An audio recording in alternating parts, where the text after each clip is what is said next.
Welcome back to another Hockey Nation show with hockey coach Franchise directly for the beautiful country of Thailand. One amazing great Thursday night, July 25th, 2024. Tonight, of course, we're going to talk about what culture. We'll talk about the NHL projection in and or out. Who's going to be part of the next NHL playoff? But we'll talk about also a little bit what happening for each team, couple of team, and I have a couple of news about the NHL and the Montreal Canadiens. If you follow my videos of the Habs Daily News, today I did a video about the best defenseman in the next 3 years in NHL, and that was the subject of the Habs Daily News. So don't forget, every day I did a video about the Montreal Canadiens, and don't forget also the pool question every night at 10 o'clock p.m.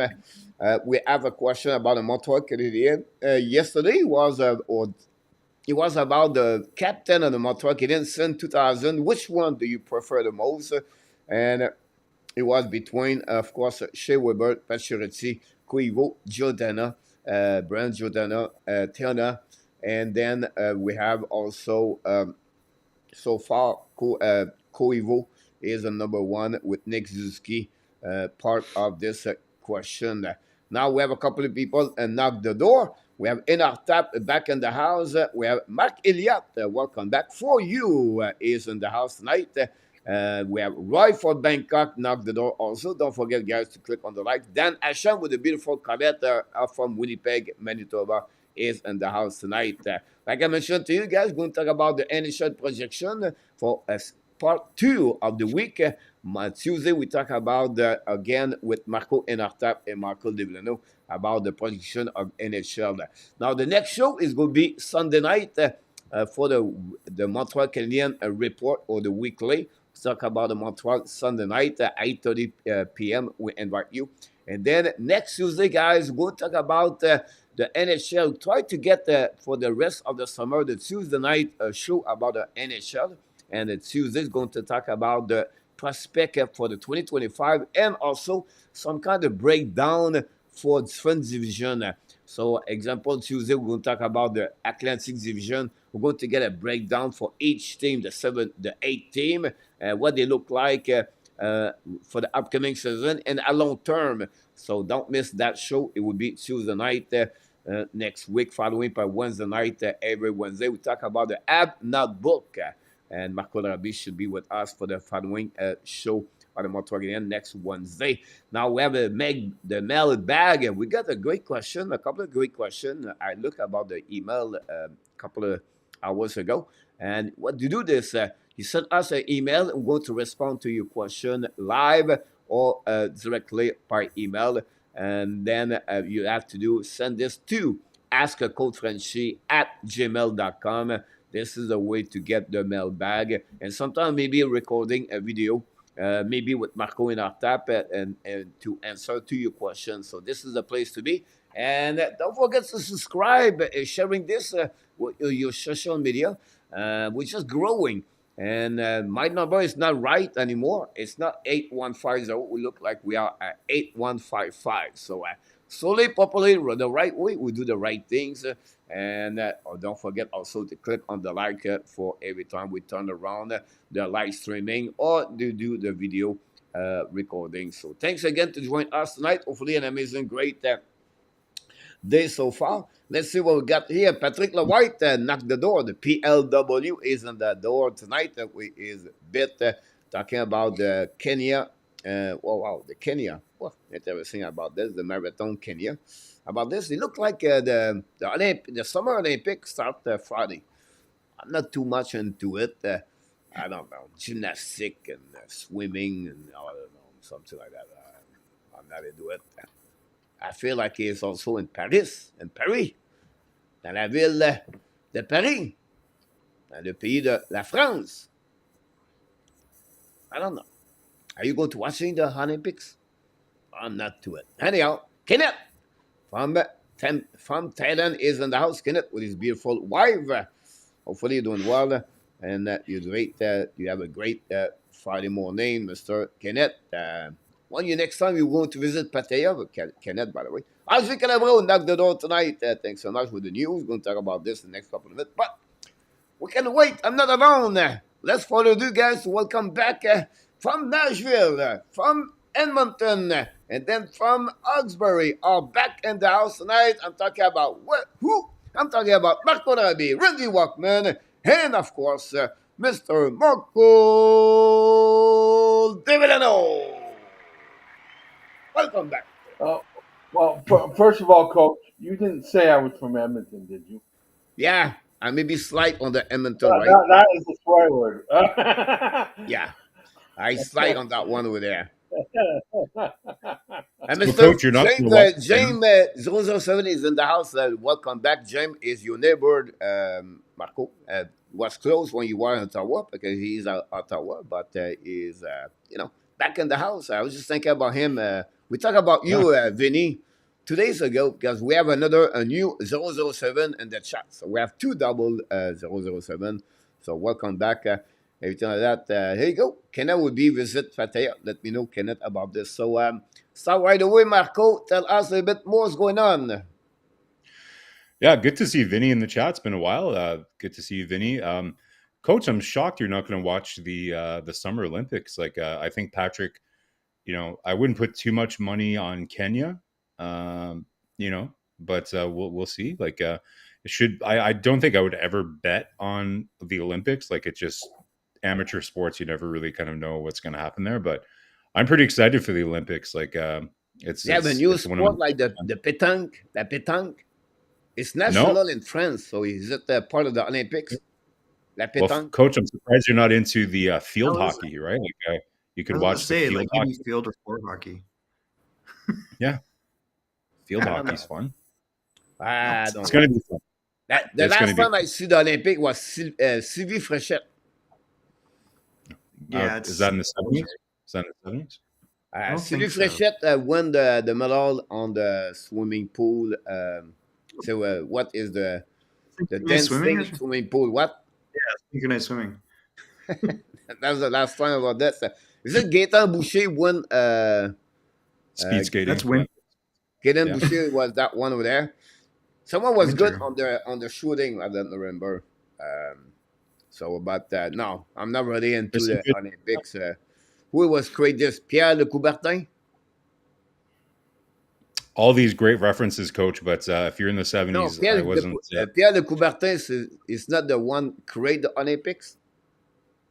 No, I think the Greeks invented the Olympics in the in the Middle Ages. But yeah, No, I froze here. What's going on? I don't know. My history about Olympic may be wrong about this. Yeah, Anyhow, the Olympics- talking about history, we have a great history today in the NHL. I want to hear your news. The big news a couple of days ago was Stan Bowman got hired for the Edmonton Oilers. The poussé was negative. We'll go to skip that. We talked about this yesterday. But I want to talk about a little bit more about the NHL news, guys. And the first one is about Travis Konechny signed a contract of 8 years at 28 years old. At 28 years old, Marco, and at $8.35 million. So I would like to hear from you. What do you think about that signature? About this one? Yeah, Coach. Like, I think good signing overall for Philadelphia. Like, I think there would have been a lot of teams that would have been in on making a deal like this for Travis Konechny. Right hand shot brings a lot of jam to your top six. Can probably put up about 60, 70 points. So I like this number, especially with the cap going up in the next couple of years. The term is a bit much for sure. Like, I think it brings him up to about 36 years old. My rule of thumb, I think I've mentioned on here a lot, is I'm a little bit more okay with gambling on players into their 30s if their skating is elite. I wouldn't say Konechny's skating is elite, but he's a good skater. So I don't expect that his wheels are just going to fall off, when he's 32. So he might not be able to provide as much offensive kind of input to the team in the later part of this deal, but at the very least, he can still be, kind of producing or, maybe playing another role on that team when they're going to be a bit more competitive. So I think in the short term, like it's a good deal for them. It's a little weird to understand kind of what Philadelphia is doing, in the sense where Are they rebuilding, or are they just kind of retooling? Like, seems to me they could have gotten a lot of really good assets for connecting, and that might have been a bit of a better play. But obviously, they like the player, they like the fit in their lineup. And like I said, if they would have put this guy on the market, if this guy went to open market, I'm confident he might even get more cap hit than what we're seeing here, to be honest, because he's a rare, like, I wouldn't say like he's a Sam Bennett kind of character guy, but he does have a little bit of jam to his game, which teams are definitely looking for after the last couple of playoffs that we've seen. So I really like this player. Good move in the short term for Philadelphia, but like most of these contracts, they might feel a bit of a pain on the back end of it. Well said. That maybe you can add a little bit about about that signature, Randy. No, I think Marco covered it a little while. I don't like the term. I must admit, I don't like the 8 years. But sometimes you have to give the players the term to keep them. That's awesome to hear But that. That's 8 good, years, I think, might be a little bit too much. Yeah, Michael, I'm going to switch to Wallstrom, a pick, I think was a 12 overall pick by the Islanders a couple of years ago.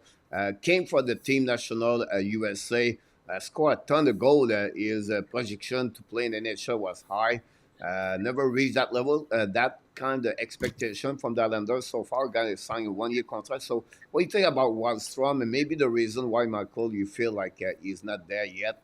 And you're never going to be there, I think so. But what do you feel about Oliver Wahlstrom? I mean, he was a mix of, hey, this guy can really score, and there wasn't really much else to it, right? Like, he came out of the U.S. development program, was kind of like one of those Pillsbury Doughboy type guys. Like, it didn't look like he was in great shape. He went to the AHL and he came back and it looked like he was in really good shape training with the pros. But I don't know if he's known for like his determination or work ethic. I don't know if he's like that creative necessarily. He was like, oh, I'm a finisher. So it was very kind of one dimensional. And I think that as a coach, like, you don't want to have to, build around a guy to get the best out of him. And I think that's the issue with guys like this in the NHL. Like, he can't do a lot of else other than shoot the puck. And so I think that's really the issue with him. He's, he should be he's big and he can shoot great, but that can't be all you have. You're not gonna be an everyday any top six. We heard his name a lot over the last year with comparisons with Yzerman, right? So correct. Even if even people that aren't familiar with him too much, well, I'm sure they've heard his name a lot in the last couple of months when we were talking about Yzerman.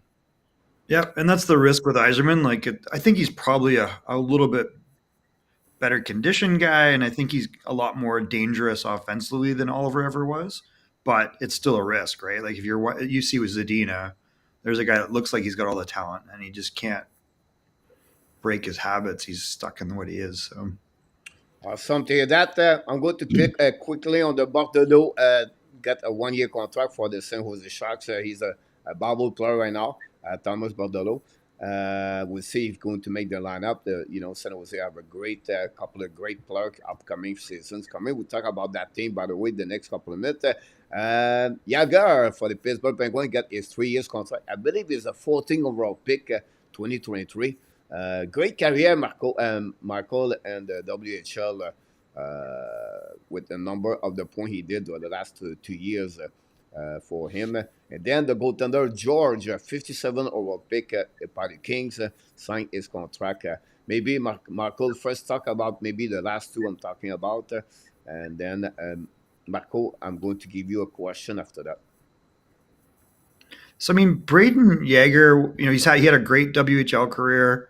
He's not like a big guy. There's a little bit of risk there, right? Like, does he have enough speed? Does he have enough offense to take a top six job?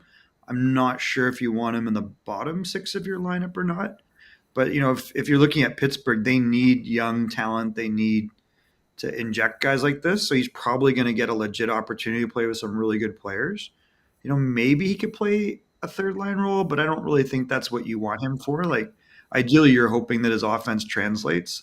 So I think he's going to get a great opportunity there because they're just aging at every position.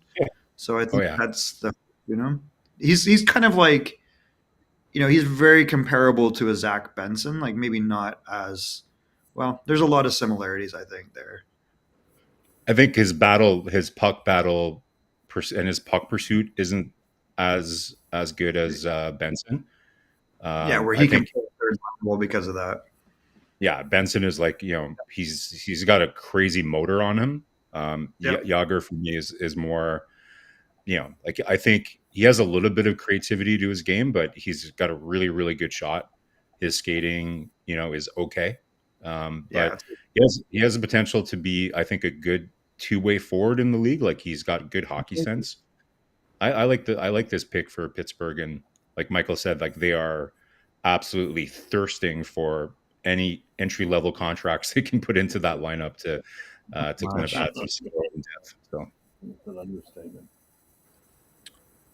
Great to hear that.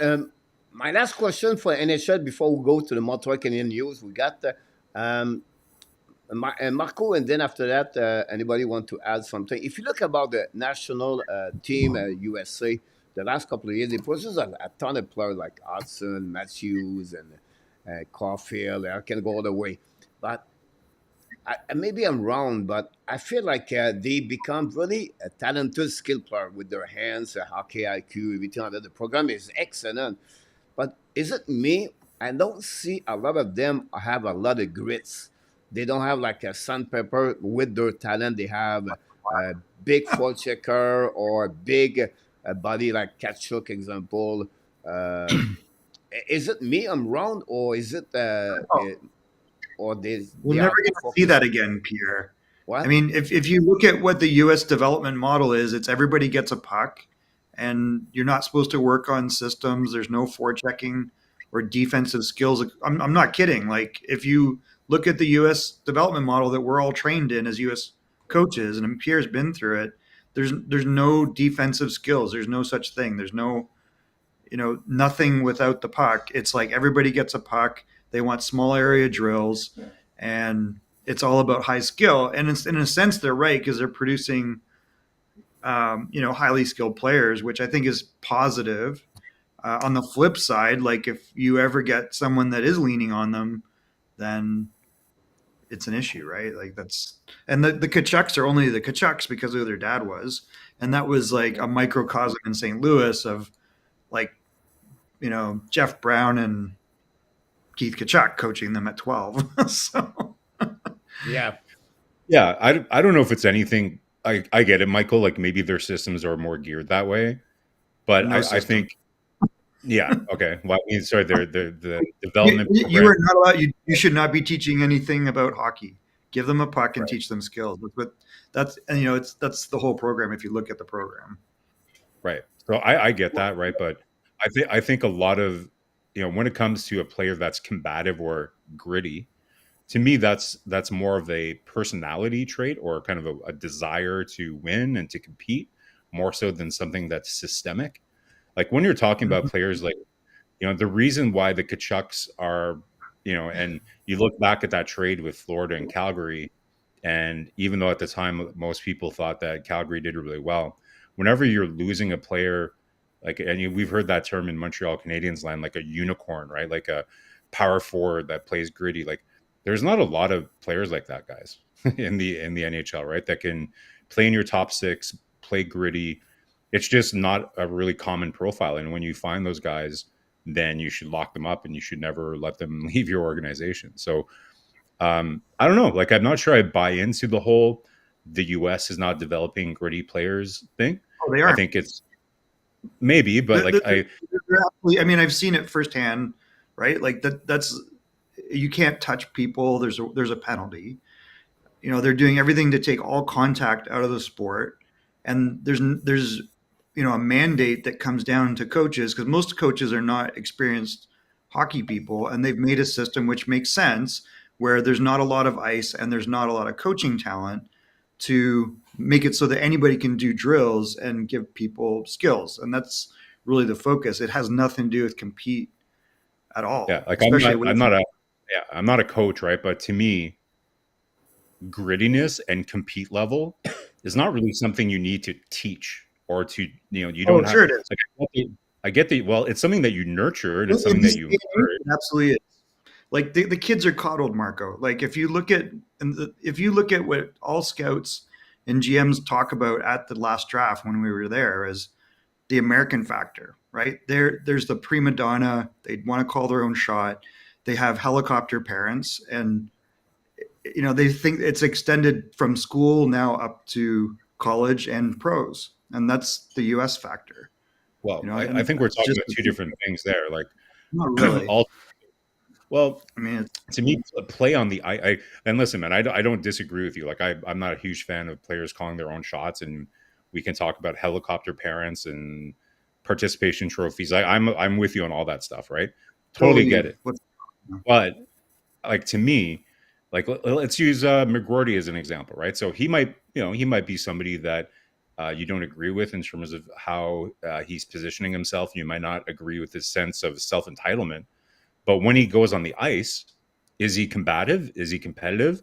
Does he grind in the corners? Like, to me, those are two separate things. Like, you could still be, you can be a prima donna, right? In terms of how you expect to be treated as a professional and how you expect your team is going to treat you and what they're going to give you. But then when you go on the ice, if somebody elbows you in the face, how are you going to respond? Like, that has nothing to do with the types of drills that you had or anything else. Like, it's just either you are gritty and you are a competitor on the ice, or you're not. And it's very hard to teach that to people. Like, that's why we see all the time. Like, you have I don't think that's true. I mean, about Green Tree in the last draft, like, big body drafted by Vegas, so really big body, but he doesn't play big. Like, he's a big guy that doesn't play big. And so sometimes, like, just because you're a big guy doesn't mean that you play gritty. And same thing, like, just because you're not tall or big, like Zach Benson, like, you could say Zach Benson is very gritty, but he's not a big guy.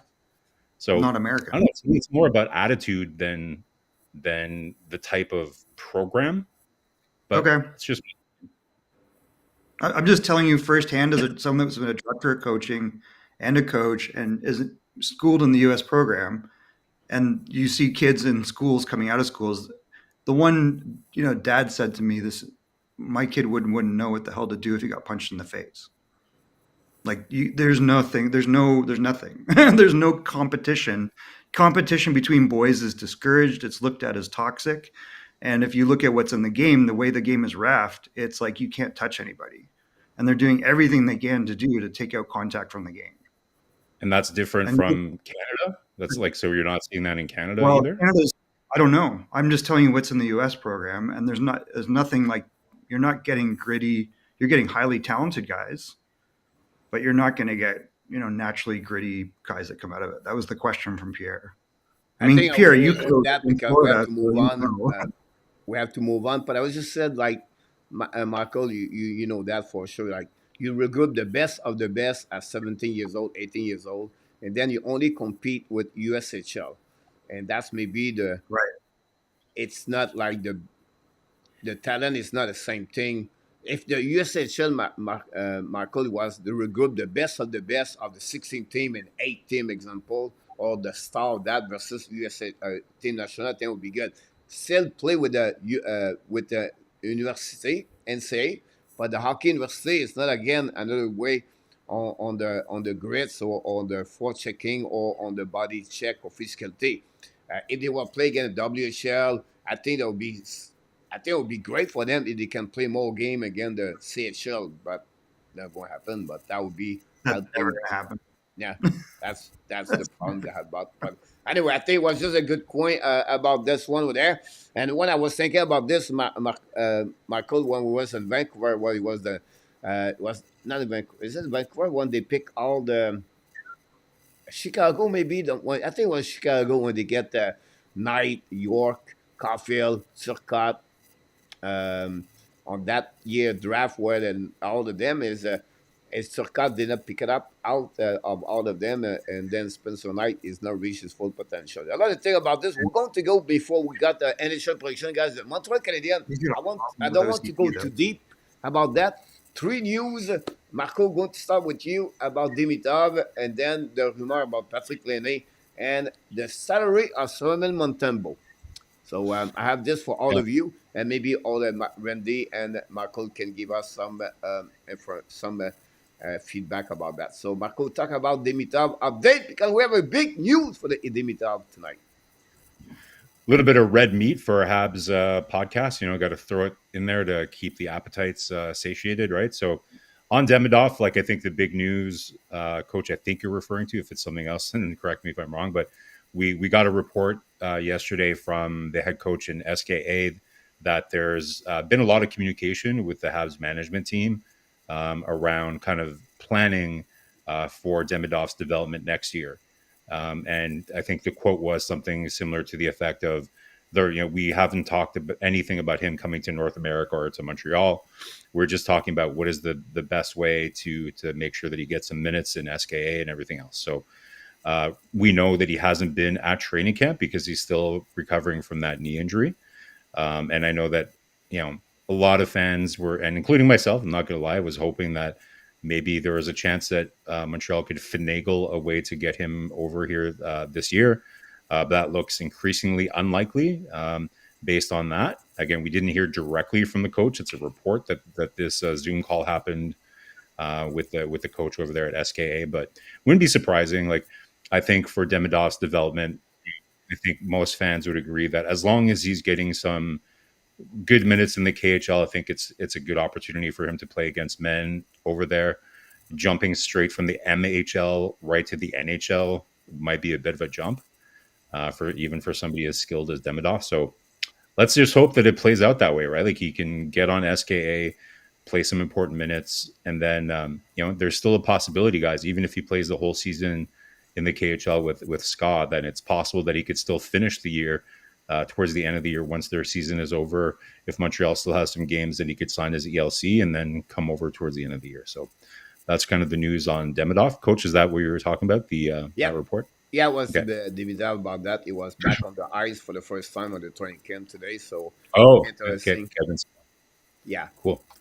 All right, so I didn't see that. So, okay, thanks for that update, Coach. And then on Patrick Laine, like, listen, like, there's been kind of rumblings around Patrick Laine for a while now. We know that he's still kind of in the NHL assistance program. There's some people that question, like, Coach, I think I even heard you say this, like, if this deal was going to get done, it's something that would have been done a long time ago. But what's complicating things is that he's still in the assistance program. Waddell did mention that he was expecting him to be out of the program anytime soon. But again, it's summer, guys. It's July. So a lot of these things are kind of happening a bit slower. But there's videos of him online training, and like it looks like he's going to be ready to come out of the program here, right? So we've heard Montreal be a team that's definitely related or attached to making a move for Patrick Laine. There's some other teams involved as well. What we're hearing today is that what the asking price is, and because guys, like, let's be honest, Columbus doesn't have a lot of leverage here. They're looking to free up his $8.7 million for the next 2 years from their cap and looking to move forward from him. So they don't have a bunch of leverage. So what we're hearing is that the asking price is a pick, and not like a first round pick or anything like that, and a prospect, right? So we can conjure up a whole bunch of different trade scenarios in which Montreal could, are they moving somebody like Machar and like a second or third round pick for something? So we'll keep an eye on that, guys. Like, we know that, like, the key thing here is that Kent Hughes, what he's told us openly in the press is that he wants to reward the team from last year for playing hard and continuing to progress. Like, I know there wasn't tons of progression. Like, I think they finished 9 points ahead of where they did last year. But especially towards the end of the year, you could see the team was committed to playing a better, harder kind of style of play. So he wants to reward that young core, right? Like, Suzuki doesn't want to lose anymore. Caulfield doesn't want to lose. You have some veterans there, and especially Martin Saint-Louis, Coach, you've talked about it before. He doesn't want to continue losing either. So if you can bring in somebody like Patrick Laine, we can debate it back and forth as to whether he would be a right fit. But in terms of the profile of player that they've talked about, he's only got 2 years on his deal. Cap space is not really an issue for Montreal right now. So we'll keep an eye on that, Coach. Like, we can, I'm curious kind of what Randy and and Michael think about a fit about Laine before we jump into Montembeault? Michael, Michael or Randy? or I maybe I would mean, say, Michael, if you don't want to go that way, you can ask her, do you see Lenny somewhere else where a specific team you think he would be a good fit for the next 2 years? he's just high risk, right? With all the injuries, all the off ice stuff, the big expensive contract. Like, there was always rumblings out of Winnipeg when he was there, and now I think people kind of see what's going on. So it's it's definitely damaged goods, right? You want to see the guy succeed. Like, it would be amazing to see him play full time, get 40 goals, and this be a triumphant story. But like right now, if you're getting him, that's why, like you said, the price is so cheap, and it could still really hurt you if they're not retaining any salary. It's 2 years though, right? Like Montreal doesn't really have like it's not going to handicap them in the next 2 years. So it's Montreal maybe. relatively low risk. So Yep, and Randy, quick thought, Randy. Like, are you a big Laine fan? Do you think you'd be a good Am I fit a in big Montreal? Manning fan? No, like I am when he was healthy and when he had his act together. My worry is I'm not sure whether how long it will take him to get back into the game. Like it's been a long while that he's been in the game. But you're right in one way, Marco. Is that it's a no pressure win. Montreal's got nothing to lose. You're not planning on, from what you guys have told me, you're not planning on being a contender for the next 2 years. And if he starts scoring goals, you're probably going to be able to trade him at the deadline and get something back for him. You can get more Yeah. assets back for him. So it's a win-win. I don't know whether he fits Montreal, but I don't think it's much of a gamble either. Yeah. And then last thing, guys, before we pivot off the Habs. So today, the Athletic they do an annual kind of story on I guess the overall kind of like quality of NHL contracts per team. So they rank each team in terms of the value of their contracts, right? So I think Montreal, surprisingly, ranked 17th. So kind of like mid range, up many spots from last year. I think the key thing moving them up in the ranking was they had, by the way, last year I think they had Suzuki ranked as the worst contract in the NHL in the article Really? themselves. Yeah, Makes no sense. they That even doesn't mentioned make it in the article, like that. Yeah, it was 2 years Obviously, ago. It's a lot worse. 2 years. Yeah, I mean, so that's they, a better I contract can, than paying Swayman or paying Marco, Darnell. Or paying, yeah. So they even mentioned that in the article. I can tell you who's got Sorry, the go ahead, worst Randy. contract in the NFL. That's the guy here Yeah, in well, Calgary. yeah, you're right. Huberdeau is now they have Huberdeau's Huberdeau like ranked albatross, worst. right? Like, He's now ranked the worst contract. But anyways, the yeah, reason I want to bring that up is one of the reasons that Montreal. So the best ranked contract, and Michael, we were talking about this last time on the show, and you were talking about how you felt that we were kind of overvaluing Montembeault. So I wanted to bring this up. So Montembeault, they have his contract valued as the seventh best for in the NHL right now. And yeah, so they here's the kind of rationale that they had for him. So he just signed a 3.2 million deal for 3 more years. He looks like a legitimate starter. And last year, he finished seventh overall for all NHL goaltenders with so I'm just trying to pull this up here. He saved 35 goals above expected. So that ranked him in between Jeremy Swayden and Skinner last year, right? So this is kind of what I was talking. We were having that debate yesterday about save percentage versus goals saved above expected. So just want to, so we're not going to get into it again, Michael, but I just want to mention that, in terms of the value of his contract, I'm not saying Montembeault is an elite goaltender, but I think he's a legitimate starter in the NHL. And the Athletic, for Habs fans, like it's interesting news to see that the Athletic has his contract rated pretty high compared to some other goaltenders. Yeah. never It's the best goals formula against is the not Swiss. perfect, right? You have to go in and out. You don't, because it's he said honestly at the beginning of the article, he said, look, this is only it's not like a guarantee 100%, just like he used those kind of number. By the way, Nick's ski contract modified the formula and Marco after that Yeah, because they was wrong at some point. And the worst team had the worst is Columbus Blue Jacket yeah, with the contract they have versus the value they get in return.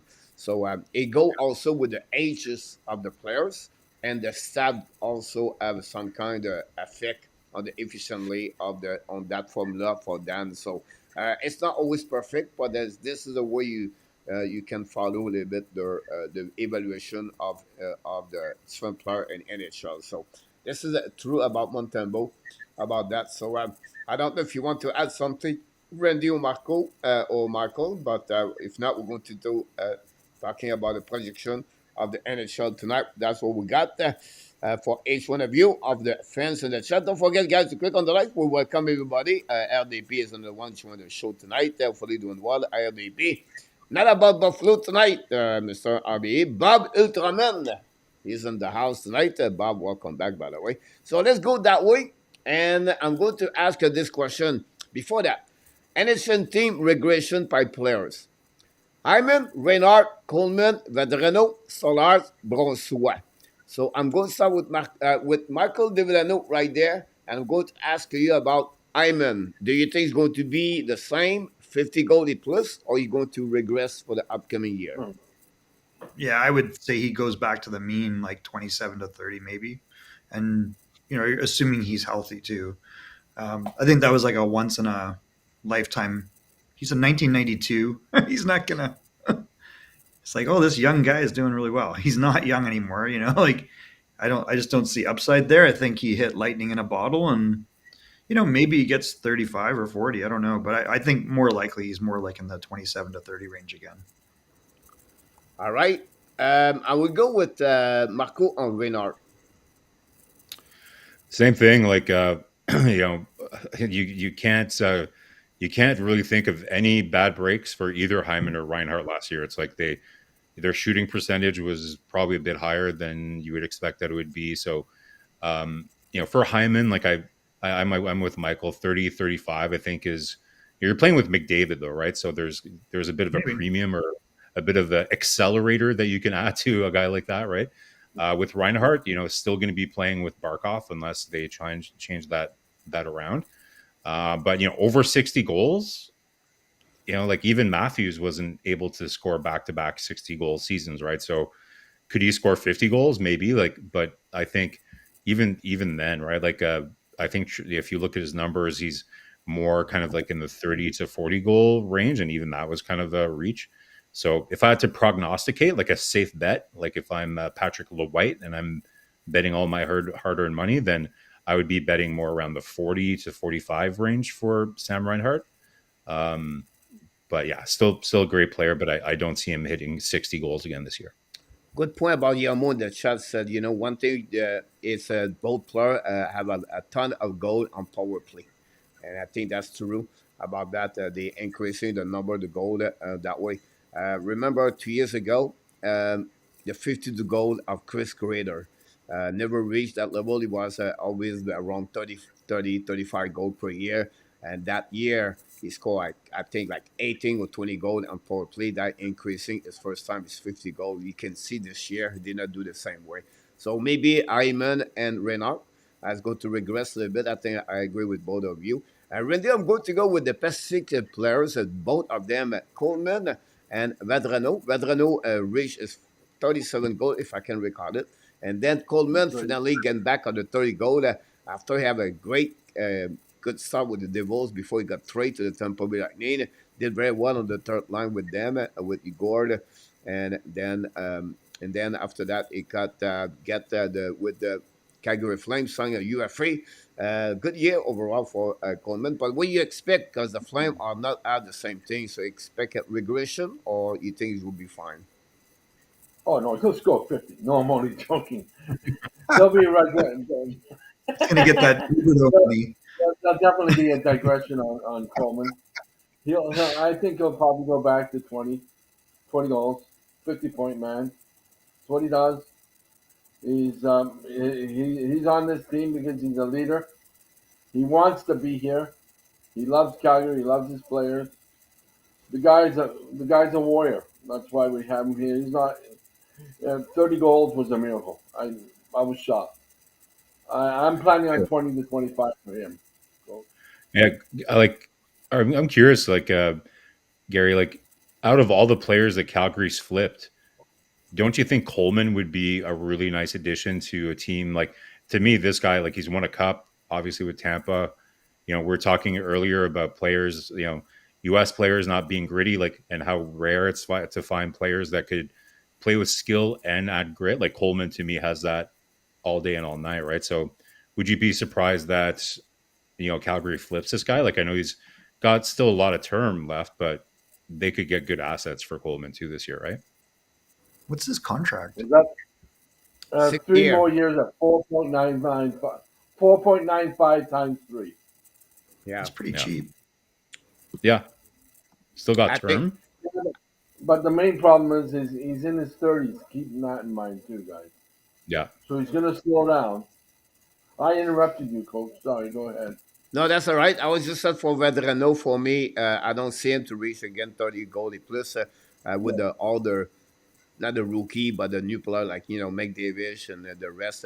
I think Carlson's going to have a good year for the Anaheim Ducks. I think his time will be a little bit more limited. Again, he's a guy not lucky, but he have like I think three I'm game sorry, of I hat forgot to trick continue. last year. So I don't think so. It would be that kind of decision for Vedrano. But I want to finish with two goaltender. Was backup number one, two of the great goaltender. One with Bobrovsky and one with Alibak. Both of them become maybe goaltender number one. One with Toronto and one with Chicago Blackhawks. So I don't know, Michael. Pick one goalie and tell us what do you think was going to happen with that goalie.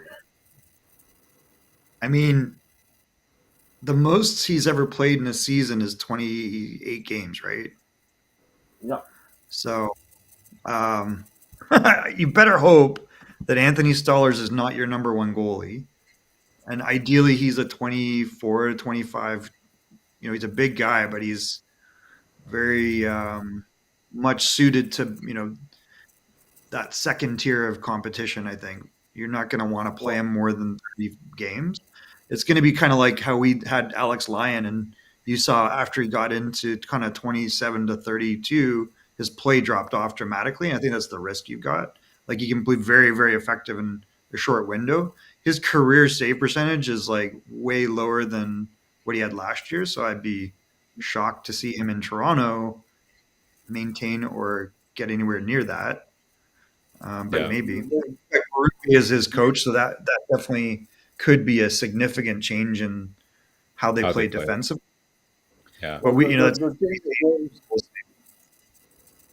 thing that Go ahead, worries Randy. me, Michael, about it most of all is that our other goalie, and I say our because Toronto's my other team, is Wolf. And neither one of them.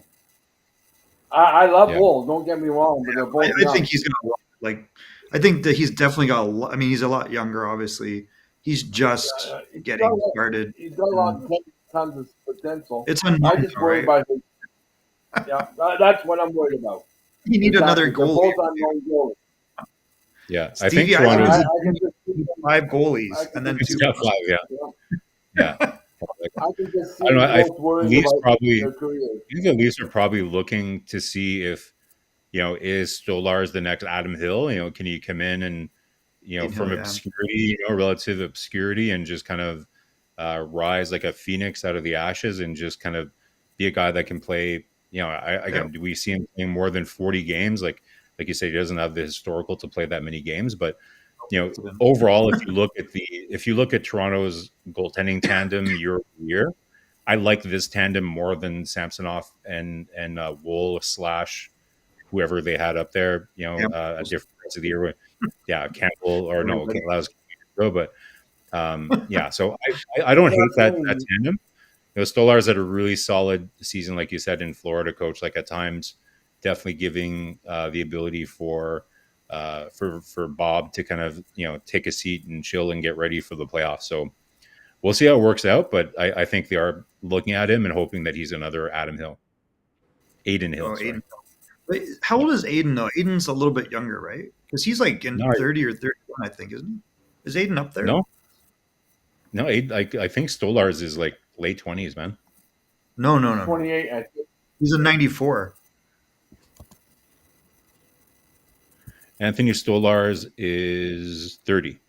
Yeah, Yeah. So he's a 90. He'll be 31 at the end of the year. So yeah, I think he is kind of what he is, right? Like, I think this is one of those money ball, pitcher yeah. situation where they need to count shots and they need to count games and they need more body, like at least one more body in there to help, especially because Wall's had some injury issues and there's no precedent. And I mean, you're risking playing a guy that's never played more than 27, 28 games in a season. So see how it works Well, out. But again, I asked about this, about my contacts in Toronto, why they did. And then the word I got back is Toronto felt like they had like they had nothing to lose. They had to go find a cheap goalie. It is what it is. yeah, yep. You know what I mean? We're under money. We don't have much money.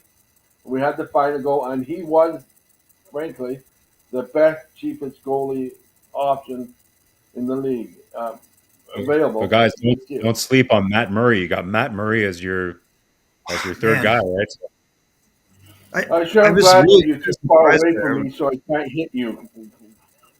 Marco, I sure I am mean, glad you live another back in guy that- Montreal, so I can't get to you. We're not going to pass the last show with the only backup number 2 and then it should. But it's funny, the chat is 28, is 29, and 30. But I'm going to give you one thing. 94. He's a I 94. never knew about that. I just see that. And don't look, if you don't mind, everybody. What? Give me a number. What is the weight of Stolarz? Isn't he like About 230 or 198. something? Is he that I'll skinny? I'll say 190. Wow. 198. Is I don't think that's true. I think he's a big. 243 pounds. Yeah, Oh, that's God. he's 6'6", guys. He's a monster. He's a big. He's not a small Wow. guy.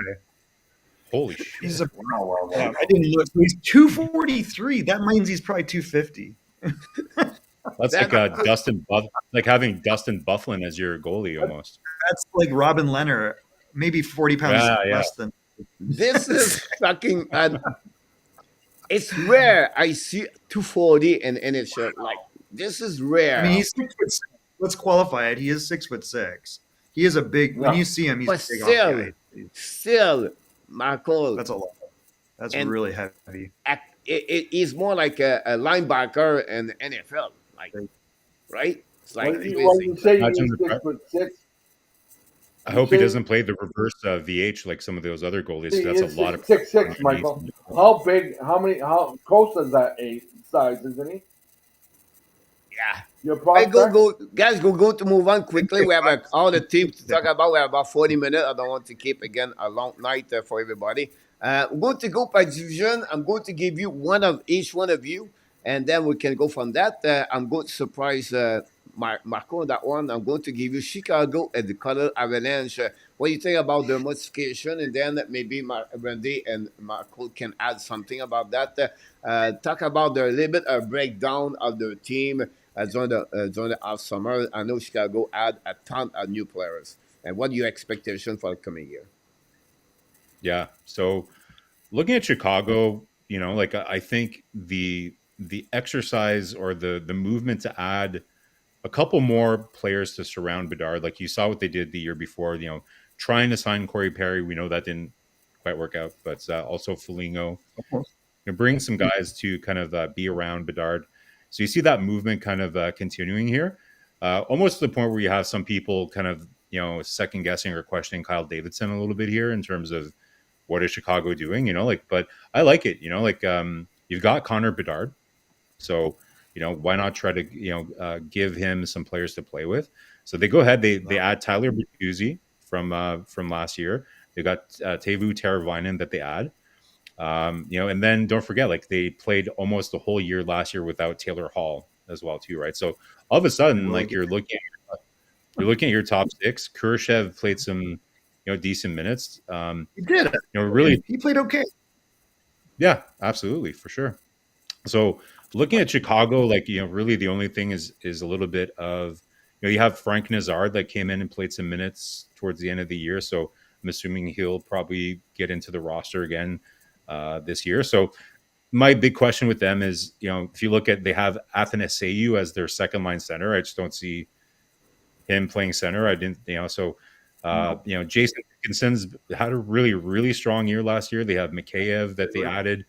That was more kind of a salary dump for Vancouver, but overall, like, some nice moves for Chicago. I like this mentality. Like, we've been debating that here for a while. Like, you can be very patient with rebuilds and wait 8 years, or you can be a little bit more aggressive and try to surround your good players with some assets that can kind of help them win. So I think Chicago is going to make the playoffs? No, but I think that they're going to certainly be better than last year. You mentioned before, they got Boissois to provide, a little bit more depth on the goaltending side. Like, I think ultimately, it's a lot of pressure on Peter Mrazek. Not that, we know Peter Mrazek can be like an all-star goalie one game. Michael knows this probably from Detroit. He can be absolutely mind-blowing, but then just have like complete mind melts here and there, and just kind of, you wonder what's going on. And then on the back end, some nice additions as well too, just to add a little bit more depth. So you got two really good kind of veteran defensemen, both on the left side, but they added Brody, who's no longer with Toronto. And then you have Alec Martinez, who's certainly on the back nine of his career. But the D-Corps, you got Korchinski's another year older, Vlasic playing with Jones, really breakout season for Vlasic. So interesting things happening in Chicago, Coach. And Marco Lechenab. Yeah, we'll see if Levshanov's going to be able to make the team. I don't see any reason why. Are they thinking that he's going to play? He's not going to go back, is he? No. I thought he was going back. No, he's already again. He's going to be part of the team. Did they sign his ELC? I don't think he has yet, no. Okay. Not yet, no. Okay. But I can easily see him, climbing over Connor Murphy. Some good things happening in Chicago. And in terms of the Avalanche, let me just kind of pivot back to these guys here. So look at Colorado. So we know the issue with Colorado is trying to build. Before you go to Colorado, I want to ask question to Marco. And I could be screw his last name, but I read about him a couple of days ago. Then Maestro, Marco. He have a great American Hockey League season, and they expect to become a good. He expect to become at least a third pairing in NHL, a good à long term with Chicago Blackhawks. I don't know if you want to add 1 minute or 30 seconds about him. I mean, he's we saw him play for Team Canada. He had a very good AHL season. I think he's a good prospect. I don't know if he's got like top end. So you're saying a third pairing D flexing up to maybe a number 4 type guy is probably what he's going to be. And I think but I like him. He's got a projectable frame. He makes good decisions with the puck, and he's got a little bit of bite to him. He could be a really useful player. I really like Vlasic. If you didn't get a chance to watch Vlasic last year for them, like, this is, kind of a steal. The other guy is Wyatt Kaiser. If you get to watch him, you're like, wow, this is, he skates pretty well. He's very competitive. He makes good decisions. He may not have the offensive upside that you want, but again, this could be a really good 4 or 5 type defenseman on a strong team. So they've got guys slotting in nicely, and I think that those guys will really impact. And I really like Kevin Korchinski. Like, that could be an excellent number 2, 3 type guy for a long, long time. The problem with them is obviously, like, how many goals did Athanasiou score last year? I don't know, man. Who? Under 2. 20. 2, yeah. So, like, he's not going to be their second line setter. That's just not going to happen. Oh, here's guys. Here's guys that can chip in. Something interesting that just occurred to me. Okay, so imagine if they had Kirby Dach as their second line center in Chicago. Yeah, right now. But imagine anybody had Kirby Dach, because like they got rid of him for a couple reasons, probably, right? Who's interesting is his brother, who is still in Chicago, which is Colton. Yeah. And Colton might surprise people. Like, he's had a lot more time to bake a little bit. I mean, Kirby's, I think, probably got more offensive upside by far. Like, he's really got the skill, but there's just the risk is the repetitive injury thing is really unfortunate. So I hopefully he can get it on track. So I don't know if he would have really helped them last year. Dickinson played very well. Like that was interesting. There's a guy that got paid before he produced somewhere else, and then he came over and got an opportunity and played really well. So he showed, I can play if you let me. And he's actually a serviceable number 2. Like he's kind of got a lot of qualities, I would say, that are similar to Chandler, that Stevenson that signed in Seattle. There's a similarity there, right? So that it's not that he's going to. Yeah, he's one thing about Chicago. They still have Mazar because Nazar. Okay, just talk about Kubida. That's what you're And hoping. then, if I can recall it, I think they draft also Oliver Moore.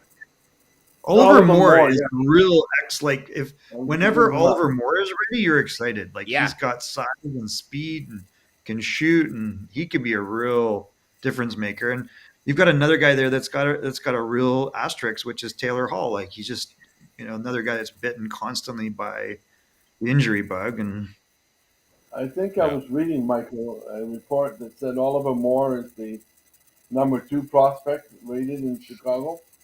Did I read that right? That he was the second highest? I would. I mean, you're saying Levshinov is 1. Is that probably right? And then, yeah, I could see that. I think I read that Oliver Moore was number 2. Yeah, I could see that. I might be wrong. No, that sounds. It's not. He's definitely. I think he's probably top 3 there. I mean, if you got Levshinov is definitely 1, and then who do you fall to? You got probably Mazar and him. So I think you got one guy that's a little smaller. Oliver Moore's got speed and shot, and he's big body. Like he's a little bigger than you realize. Yeah, Marco, probably Colorado. Sorry about that. So it's okay. We got to move on. I get it. So I think we all know the issue with Colorado is trying to build a roster around what is a pretty top heavy lineup. With the big contracts that they have there. I think last year, great move by them identifying that they need that wasn't working with Johansson and going out and getting Casey Middlestat. You can debate about Middlestat, like obviously hasn't hit like some people thought, but definitely an upgrade and somebody that they can slot into that second line center with the type of players that you can play with him. I think he's a serviceable guy there. So not too much change to the roster, year over year, but they're really, really tied up against the cap. They're able to get Jonathan Drouin back. He had a really nice season with McKinnon last year. McKinnon was very vocal about how I think he even called him his most favorite teammate of all time or something like that. So very great move by them being able to get Drouin, who had a pretty good season. Probably could have signed for a little bit more money somewhere else, but it's similar to Nichushkin, right? Like where sometimes you just kind of you just sign back for less money where something works. You take a little less money because it's a good situation and it's working for you. Now we know how that worked out for Nichushkin in the end, but in terms of on ice, it's worked out pretty well. So some question marks, obviously in Colorado. We talked about Nichushkin. We're still not sure. There's some rumblings. There's a pendulum back and forth with Landeskog. Some talk last year he might not ever play again. Now it seems like he's getting closer. Maybe he will play next year, but it's kind of a mixed blessing, right? If somehow all of a sudden you have him coming back in your lineup, what are you doing with your cap, right? Like that's a lot of money to reintegrate into your cap. There's some rumors that they were even looking at moving. They might need to move Ross Colton, who's basically their third line center, and like good player. I don't think I see him as a natural center, but they don't have too much of a choice but to play him there. So year over year, this lineup doesn't look super different. The decor, the top 4 is pretty much the same. You're just obviously you lost. You made the move for Middlestat last year, so you have that difference there. But they bring in Eric Branston from the Senators, who has always kind of been buried under a lot of good quality left-handed defensemen in Ottawa. So let's see if he can have a bit of a resurgence and show some of that promise and that that Vegas on him when they draft him. So I'd say for Avs, it's kind of like same old for now, but there's still going to be some tough decisions if. Especially if Landeskog ends up coming back, then it's going to be a lot of cap gymnastics for that team. Yeah. Good point about Colorado. I don't want to go too far, but Marco, you can talk about the Russian kid. Jesus. Kovalenko. Yeah, there we go. It's a late pick for the kid. Put a good Olds. number and with Colorado Eagles, and I Right. think he could be a player on not underrated, but nobody talked too much inside of Colorado then for upcoming season. But so this is what's his name's kid, Andre's kid, and he's 24. This Yeah, is Yeah. this is going to work or it's not going to work, right? Like he's going to be he's kind of like a almost a clone of his dad. I think he's like kind of a 5'10" spark plug that can score in certain situations. They got a massive gaping hole in that right side there. So if he gets an opportunity on the second line, then maybe he gets goals. But like, there's zero precedent here. Like, you're going to get what you're going to get. If he can score, that's what's going to boil down to. Don't forget, you have Rantanen that's on the last year of his contract too, right? He's going to be UFA at the end of the year. So You think lots he's of there, man? That would be crazy. decisions to make in Colorado because if My you so let's God. say you give Rantanen a raise, there's no question he's getting a raise. Yeah, he's getting But a like raise. yeah, so but again, like that's just more percentage of your cap going into your top 30 players, right? I don't Sure. know. It's a tough situation if you're Colorado if you want to stay But competitive. you can't let him go, right? You can't Look at let him That's Toronto, go. like man. Do you want to be that top heavy like a team like Toronto? It's they've won a cup already. Like he's arguably, But you know, McKinnon was like on a sweet. McKinnon was still on that really. The only reason the Avs were able to build a team is he was only making 5.5 million at that time, right? for sure. Well, was it that low? Was it 8.5? Yep. Nope, 5.5. it's 5.5. Was it 5.5? Oh my god, that's crazy. Yes, it was. I don't know why I thought it was like Yep. 8 point something. No, On that last deal, I, was it that low? That's crazy. But I mean, you can't let a player. I don't think you can get Rantanen and go. Like McKinnon's missed time, and you see how great that Rantanen is. Like he's very, very close to being on par with McKinnon. Like he's just very underrated. I think GMs probably know how good he is. People would No, jump at throwing 14 million at this guy if he hit the open market. Like that's not out of the question. Like if he's if he's out there, he's going to get a lot of money. So he's a like it's 12 top 10 million or player, 11 million might be a hometown discount. top 10 player in the league, no question. Like Right. you can debate even maybe top five over the last couple of years, depending who you So talk to. good. But again, what do you do? Like it's going to be hard to build around that, and it's a war of attrition. Colorado doesn't have the young depth to bring in like they did before to kind of to kind of eat up some like have ELCs to come in and eat up some important spots.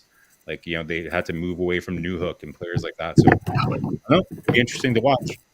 I'm glad it's I, not me I that has to. I mean, I don't think it's a question in my mind. I sign the guy. I get a deal compared to what he would get on the open market. They've got low cost guys that are able to produce like Drouin's what he is, like Lekkonen's what he is. Ross Colton could outprice himself on the third line, but that's not irreplaceable. Like they're getting pretty thin after that. Nichushkin is really the key here. Like he's only out 6 months max, which puts him when probably October. So is that training camp? No, it's more like in Yep. November. More like Is it It's back. November? It's It was back. November. Yeah. Yeah. So I mean, I would that's be shocked if Nichushkin's not back. Like, but that's if they that's want a him back, right? You can't really move somebody when they're in that part of the program. But do you think that like after 2 years in a row where he lets the team down in the playoffs in the middle of the playoff run, do you think they're really going to double down on that guy again?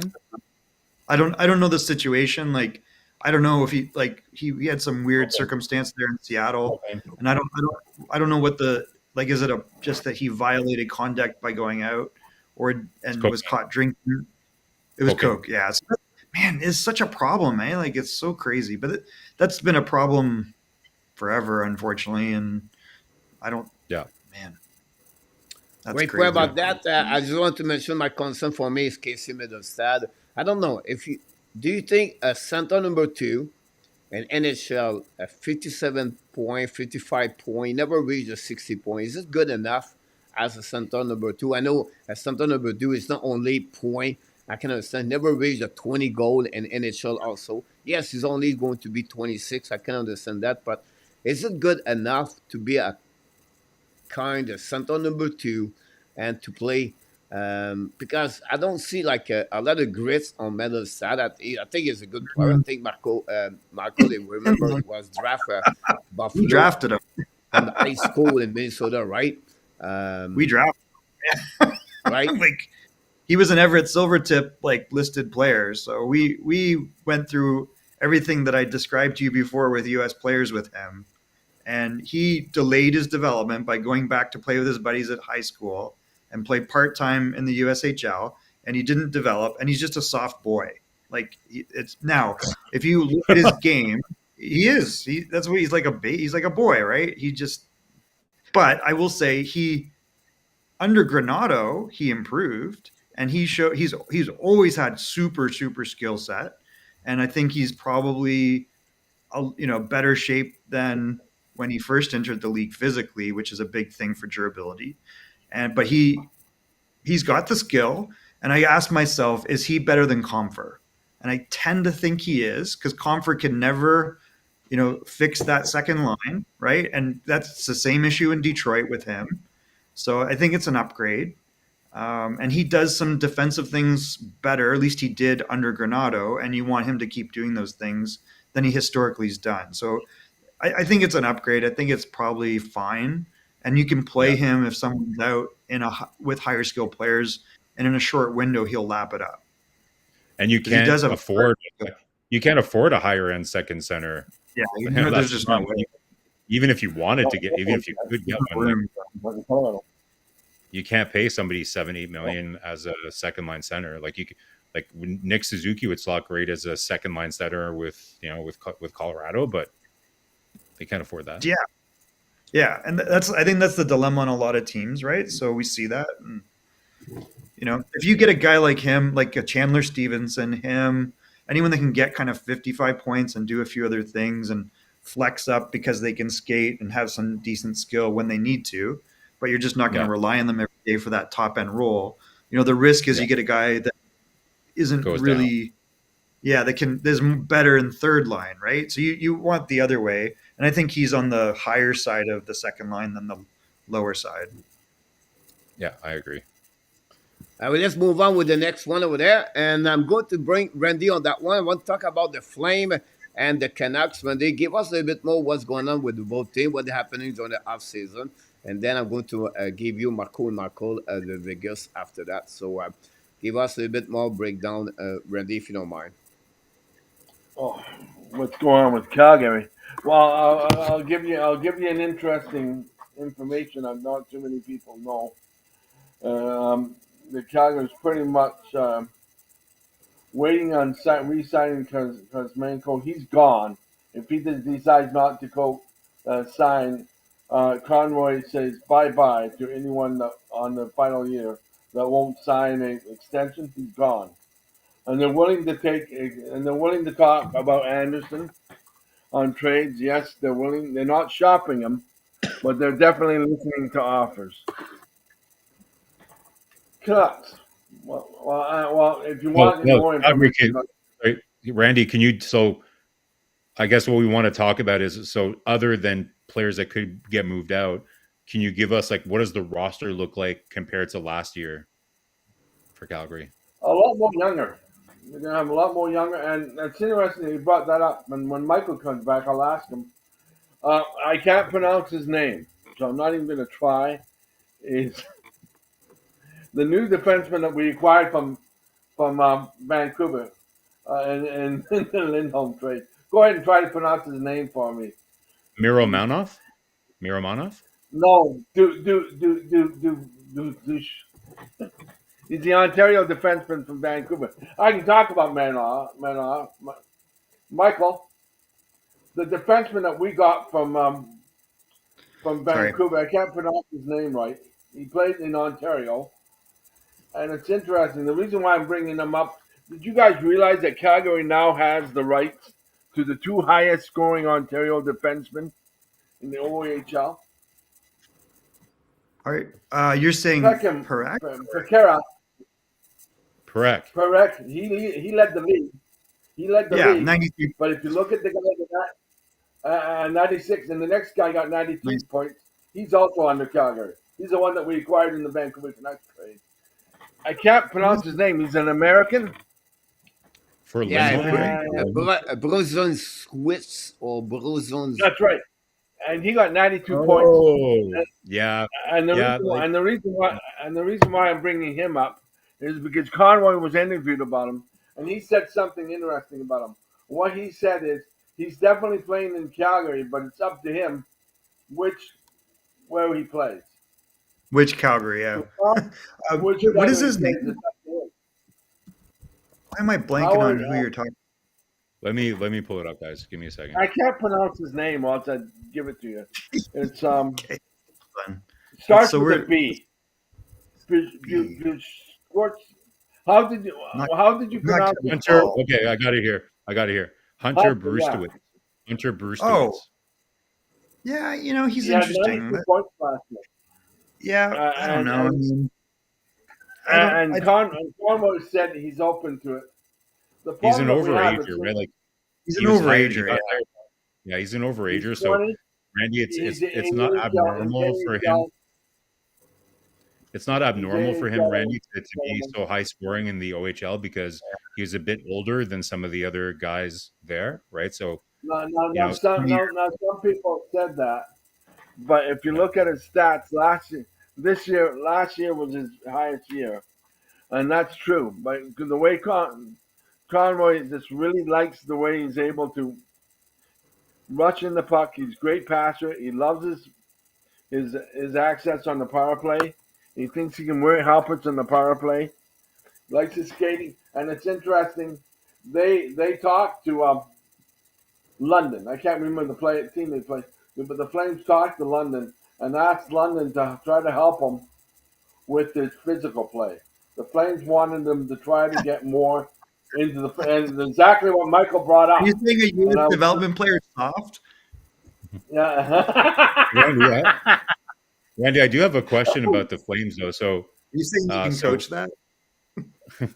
So with Lindholm leaving, kind of maybe opens up a spot for Sharon Govich. Like I think he, had a great year with Calgary last year, but he was playing on the wing. Do you think that he's going to play center this year? He's going to play center this year. He's going to be our new first line center. Okay. With Huberdeau, and your guess is as good as mine. Who's going to be on that other side? They would like it to be Kuzmenko, but I don't know whether Kuzmenko is going to be there long enough. So It might be Tornado. It could be almost anybody. Connor Zary is going to. Connor Zary is going to be with Kadri and Postro. Whatever you pronounce his name. Yeah, that's going to be their new second line. Backlund's going to be with Coleman. And I can't remember who they're planning on putting on with Coleman. A new addition this year. They have Anthony Mantha. Oh, Mantha is going to be on the first line. Mantha will be on the first line. Like until the trade deadline, and then he'll be gone. Until he's hurt. I'll be as blunt as it can be. He'll be here till the deadline, and and they're going to keep on feeding him his puck until he can score 30 to 40 goals, and then they'll get as much as they can for him. And that's why he signed here. He signed in Calgary because he knows he's not going to stay. He's going to try to get up his stats and get to a contender by the deadline. That's why he's in Calgary. Last question on Calgary before we move on, Randy. Are they a bottom 5 team in the NHL? Are they going to finish in the lottery? Yeah. They're finishing 7th to 8th in the Pacific Division. Mark my words, and I'm going to say it right now: the Ducks are going to pass them. Man, I'm really wondering when the Ducks are going to be ready to bump up. Like, there's a lot of talent there. You have to, right? Like they got a lot of pure young. The reason why I think they're better than Calgary is they got probably 6 very, very good young power forwards. Yeah, like Cutter Gauthier could could be a surprise candidate for the Calder this year. Like he looked really good, towards the end. Like he had a little bit of a cup of coffee at the end of the season last year. Like he's an older rookie, right? Like he's ready for prime time. Carlson, is really going to take a step up, I think, next year. So just a lot Carlson, of like Carlson, you're gonna love like Carlson. He's gonna be so good. I love him. So, I love McTavish.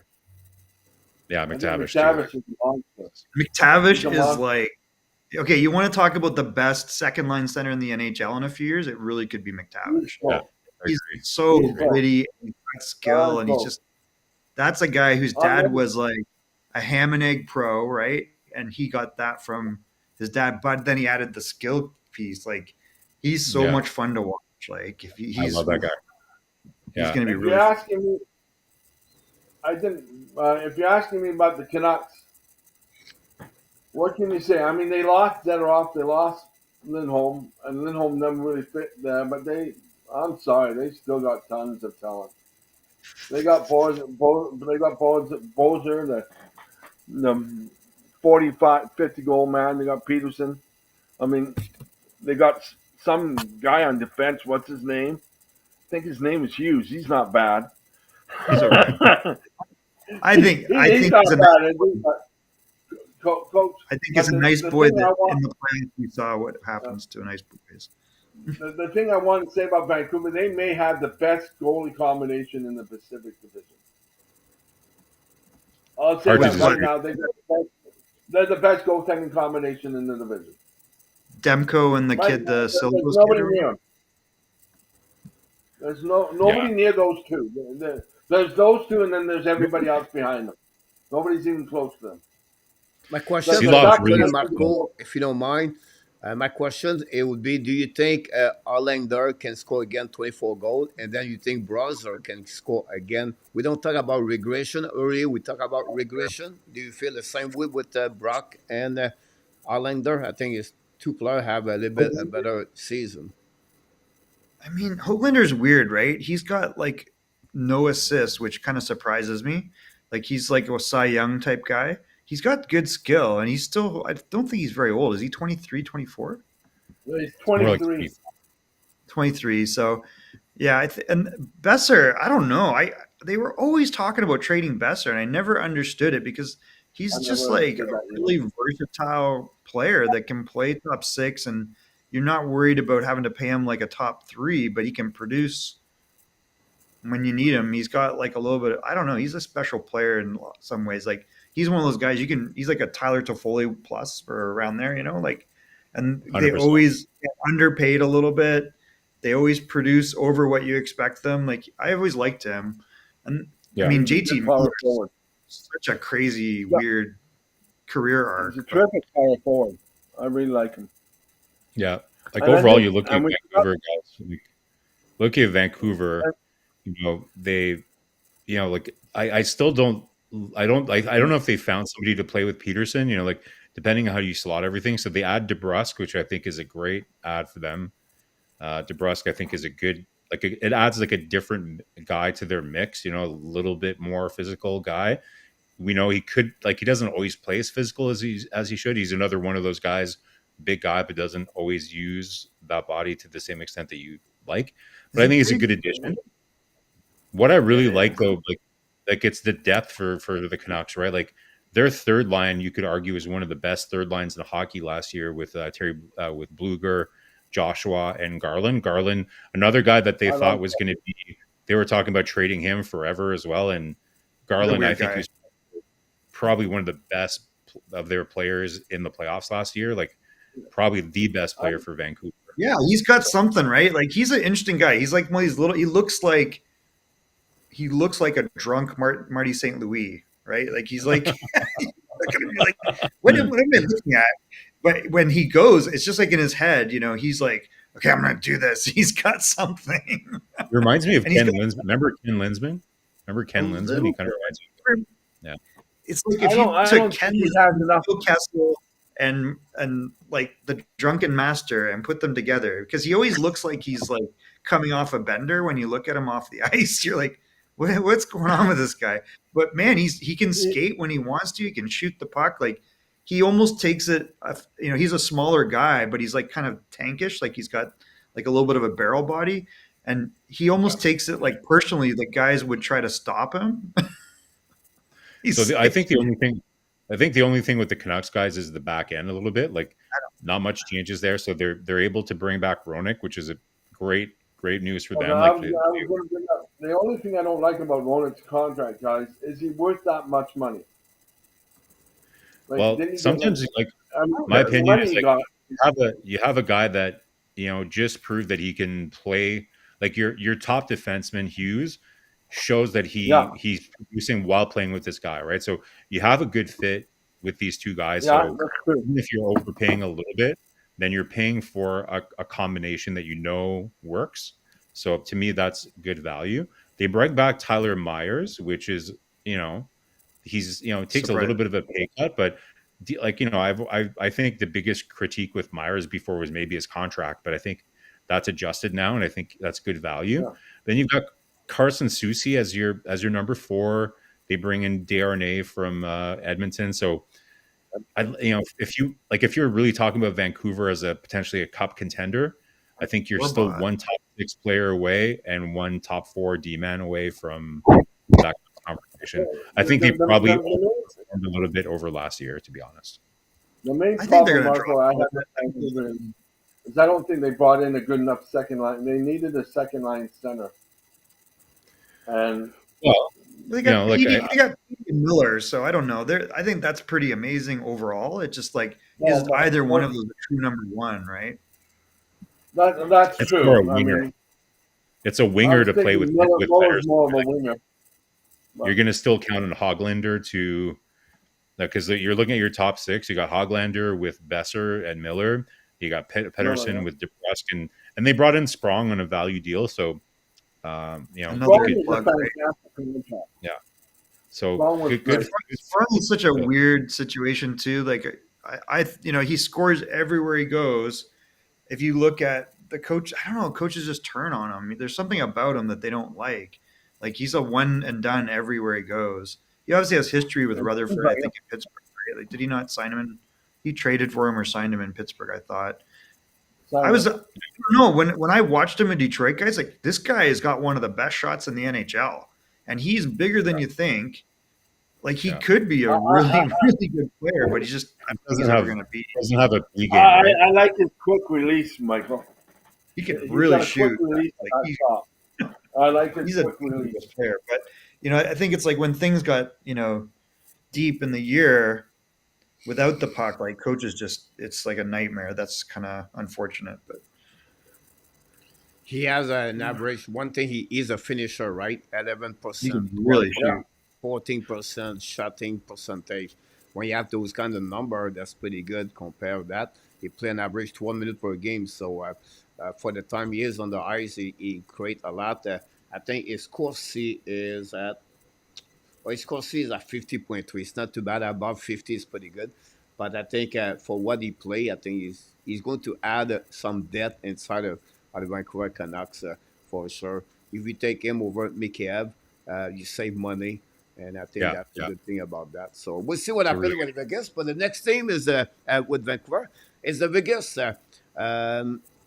It's I don't know. Weird. Vegas is really strange. Again, they trade for Erdl, and then they let go Marchessault. They let go the little bit ages like Martinez out. They let go Logan Thompson. I don't know what your expectations. Right now, they're going to be fine.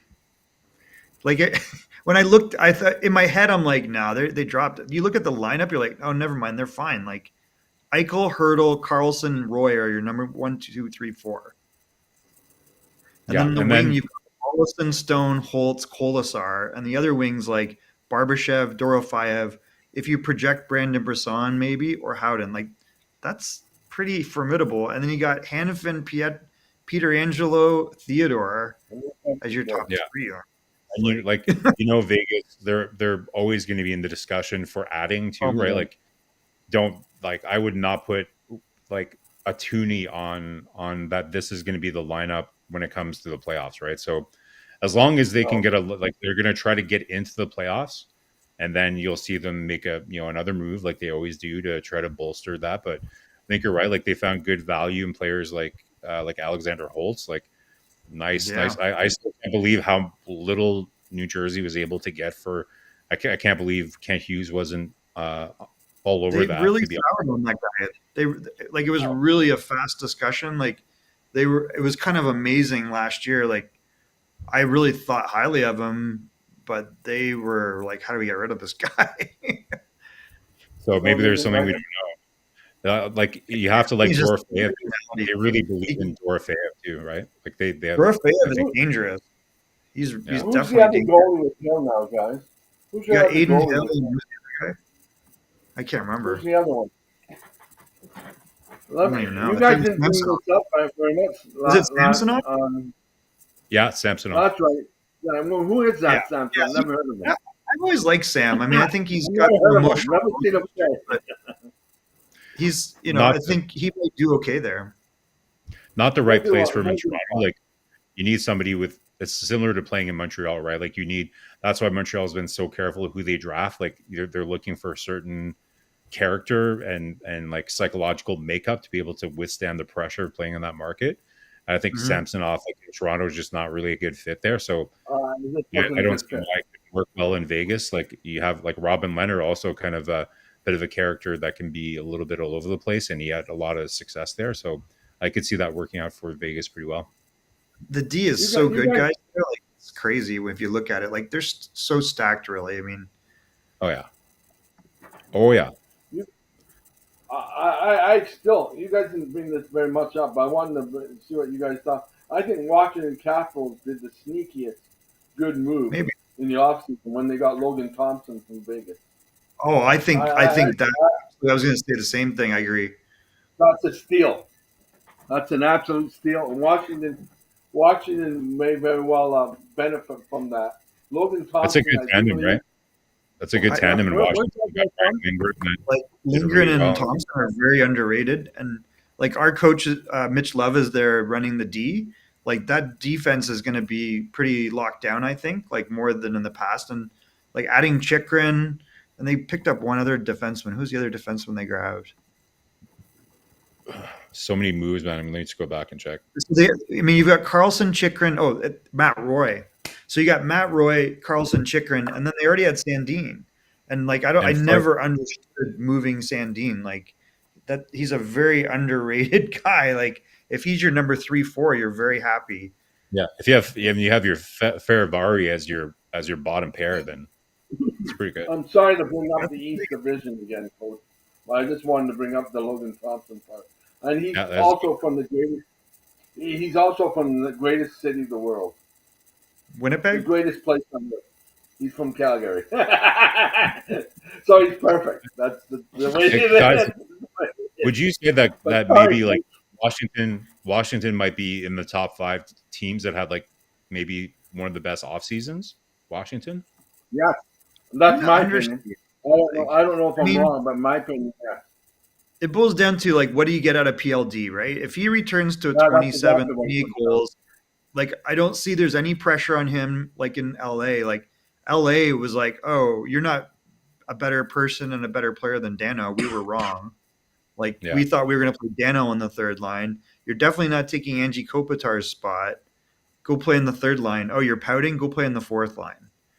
So I think in Washington, I don't see that happening. And if you look at his numbers before with Winnipeg, like he was a 28 goal guy. So if he's 28 goals, 65 points, then you're pretty happy with him. And he's he's 6'4", like do some stuff. Yep. Sorry, Michael. Yeah, that's all right. He'll be with Ovechkin, Will he? probably, right? I think they'll probably still keep Strome. Yeah. with Ovechkin. Probably. But- Strom. I mean, Strom is another weird guy, I right? thought Like the Boston he was their was leading more- scorer last year. He's just a Yeah. weird player, right? Like he's got the hands. He does things you don't expect. You don't love his feet. It's He's bigger than you realize. He's like 6'3". He's just not a great skater. Like he's a poor man's John Tavares. Yeah, I'm that's sorry really well. I brought up Washington, Coach. You probably didn't want to talk about the East. He doesn't Coach is even not know where even, Washington. not even listening. He thinks Washington's in Phuket. I don't. I was looking for, I guess, a couple of things, but I think one player I really like. I don't know if they would trade him, but it's Torofiev. Torofiev, I think his last name is 23 years old. Pavel Torofiev, I think it is. Yeah, Um, we mentioned him. We mentioned him in our overview, Coach. okay. 405? So I don't know if Or you five. did or not because I was Yeah, trying to get the answer I for don't know. Patrick He's a pretty White. dangerous Everybody's player. looking for how many goals the Montreal Canadiens gave on the power play. Nobody could answer it. It took Focus, us 10 minutes to focus, find it. Coach. Focus. He's in the chat, man. He's in the chat. He's letting this thing run freestyle. Yeah. So I don't know. Who do you think is going to win the cup, boys? Jesus. You're gonna sprung me. Northern Sprung that. Alberta. I'm gonna say Edmonton. I'm gonna have to say Edmonton, I guess. Edmonton. Yeah. Edmonton, that's Northern kind of- Alberta. Guys. I've been saying it for 3 years in a row, so eventually it's got to be right. It was so Hey, like- close. Yeah, like I I just was so disappointed that Florida won. I was so upset that Edmonton lost. It was close. I mean, I figured that it was going to be really tough. They got in such a hole. yeah. They're a Great special series. team. We're witnessing something really like, it's weird. Like, I think we have such a weird view of things in the world. If this was the team that was in the 80s, you'd be like, oh my God, this is like such a fire wagon team. This is like, really, they kind of like helped revolutionize our game again. Like, where were these points before McDavid and Draisaitl in the NHL? Like, they've said, no, I can come back. I can come back. Hey, guys. It's not a done deal here. Like, I can turn this around. Okay, great. Play tough in front. I can figure a way around you in small areas. Like, they've really revolutionized things. And I wanted to ask Coach a question. Coach, can I ask a question? Does Draisaitl get traded, or do they re-sign him? What do you think, Coach? these guys, they're going nowhere. I can't see this. If First, I know they go do, sit with the others. This is remind me the marriage between Marner and Matthews together. This is a McDavid Draisaitl. If you lose Draisaitl, you're going to lose McDavid after that. This is that's true. And that's very true. I mean, you're looking honestly like who's better than Draisaitl in the NHL aside from Connor McDavid? yeah. It's Three funny players. because you have at some point Marco and Randy. I don't know when it's happening in the here in the live stream, but someone said who need the most? Is it McDavid need most Draisaitl or Draisaitl need most Either. McDavid? Makes sense. I don't think either needs either. Like, I think together they're magic. But if you have Draisaitl as your number one center in this league, you're very happy. But he can play center, he can play wing. He's a big body. He protects the puck. He can shoot. He's a power. What does he not do? Great. The reason why I was bringing this. Go ahead. Sorry, Mark. No, go ahead, Randy. Finish your point, or Draisaitl? No. What I'm wondering is if Edmonton doesn't win the cup this season, what happens to the future of McDavid and fired. Well, Randy, that's exactly where I was going with my question, right? So earlier, guys, we were talking about Colorado and about how they had this window where McKinnon was making a bit less money, and they were able to kind of build a roster around those guys and everything else, right? So similarly to Toronto, these teams that have really top heavy, kind of salary structures, you have to not to say that McDavid and Draisaitl are I still think they're on value contracts, especially Draisaitl.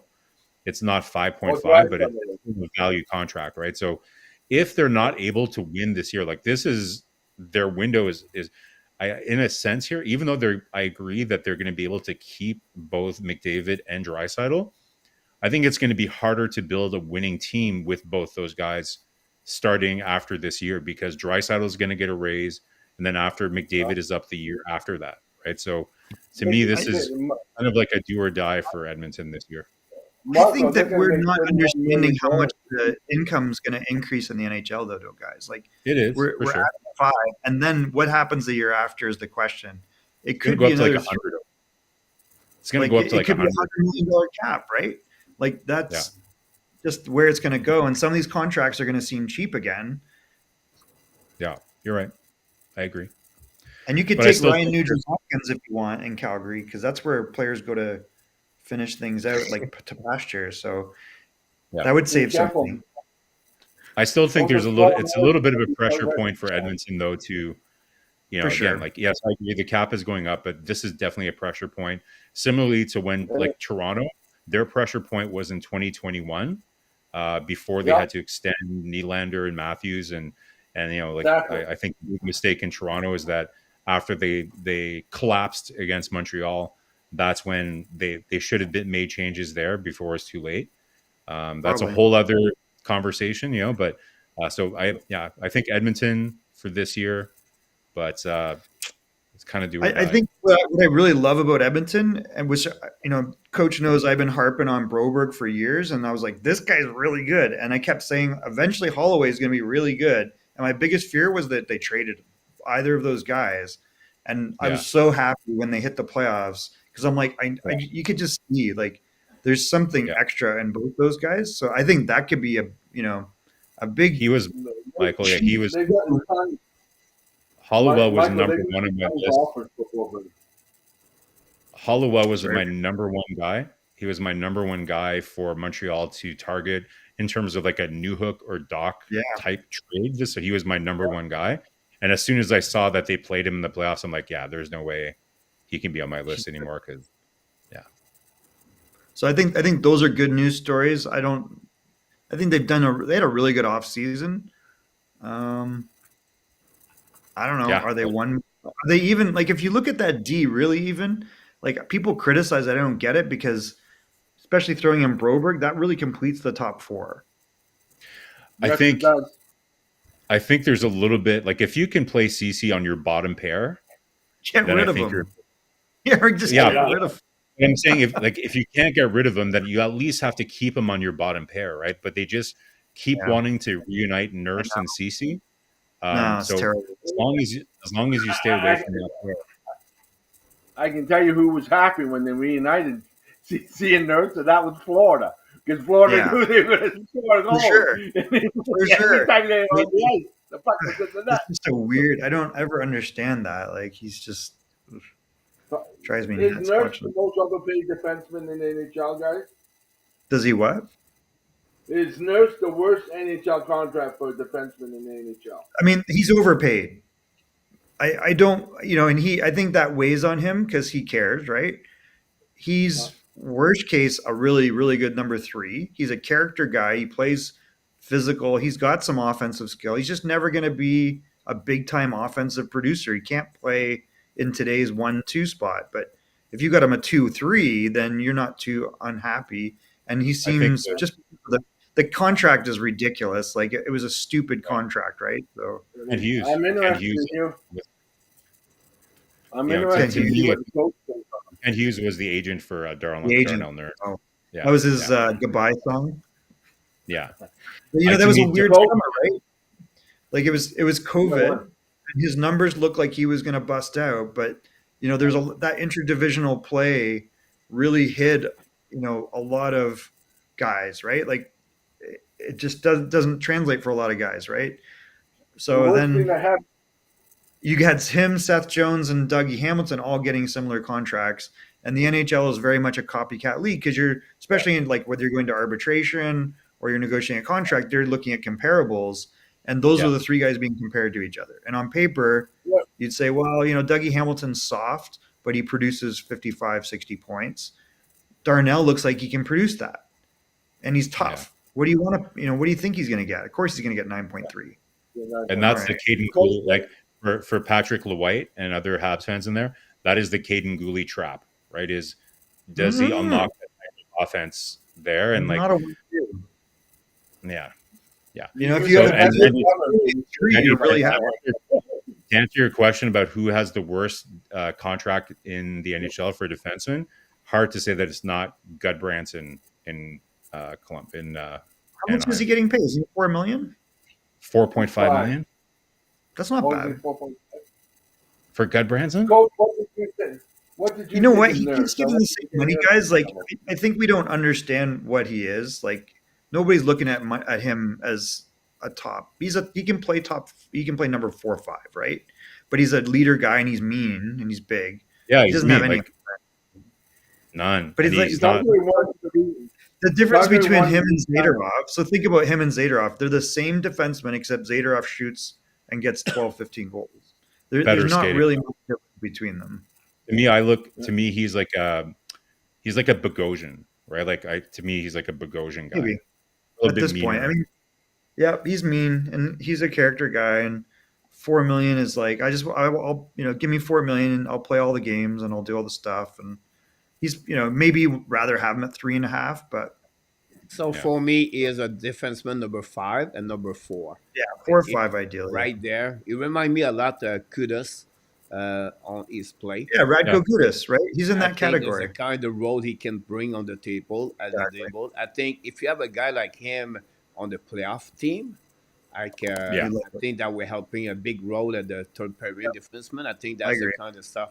I'm going to shocking every one of you. I'm Congrats. going to say that. $4 million I know I'm going games, to get right? burned. Marco, be ready when I'm going to say that. I understand I'm going to hurt everyone here, but I'm looking forward to this. this is the kind of players like Jacky is going to be. When I Maybe. said that, as the role for the team, Yeah. right? Skill wise, I think Jacky a little bit better. Offensive side, everything like that. But this is if Jacky can play that kind of role for Montreal Canadiens. And honestly, my video, it's not because I did the video today, Marco, but if you look about my video today, the versatility, the all these friend play we have as a group together, it's a good Yeah. unit for the Montreal Canadiens at long term. You have Yep. everything inside. You have the speed, you have transition, you have the physicality, you have the toughness, you have the shutdown players, 1 versus 1, win the battle. Everything is good about this. But I know I'm out of subject, but I think No. Marco, you're right. I think $500 to $1 million less for him. I don't care about the 4 years. I think it would be good for Gerbenson. I think it would be a better contract overall for him for that one. But at the end And of it's the just day, a weird. the bad contract, Randy, is honestly Donald Nurse and of course Zed Jones. I think they are the 2-1 really bad overall. If Seth Seth, Jones. so what would the right number be for Seth Jones? Because I don't think he has, he's going to be a 40-45 point defenseman. He can play a number 2-1 type role. He's not going to be a 60-80 point guy. He's 29. He's not super physical. Like, he's not that type of guy. He's more positional, right? If he's at 8.5, do you care? It's going to normalize now, like with the cap going up.